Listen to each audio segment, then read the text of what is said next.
হযরত জিবরিল আমিন vote করেছিলেন যে নবী মুহাম্মদ রাসূলের মতো দ্বিতীয় কোন ফারিস্তাকে আল্লাহ পাঠায় নাই। আমাদের সে বলেন সুবহানাল্লাহ। একটু জবানে বলেন সুবহানাল্লাহ।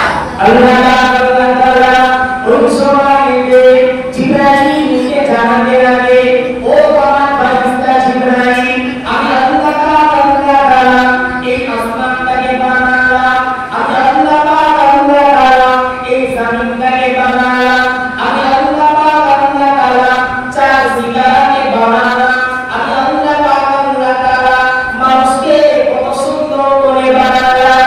ও পৃথিবীর গ্রামে জোয়ানেরা, আমার আল্লাহ জানাতে লাগে আসমানের মণ্ডলকে আমি আল্লাহ তৈরি করলাম, কত সুন্দর করে আমি আল্লাহ সৃষ্টি করলাম।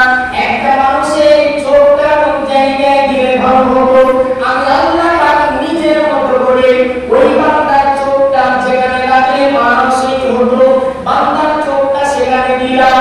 কানটা যেখানে রাখলে ভালো দেখাতো, বান্দার কানটা সেখানে দিলাম। নাকটা যে জায়গায় দিলে সুন্দর দেখাতো, বান্দার নাকটা সেই জায়গাতে দিলাম।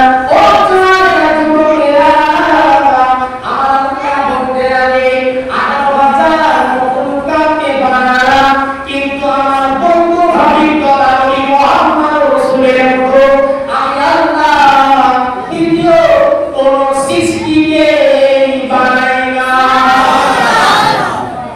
মুহাম্মদ বলে আল্লাহ শেষ কথা বলে দিয়ে আসমান বানালাম, জমিন বানালাম, চার সিতারা বানালাম, মানবতা বৃক্ষ দুর্লতা সব বানালাম, কিন্তু মনে রাখো যে আমার হাবিবের মতো আমি আল্লাহ দ্বিতীয় কোনো কিছুই বানাই নাই।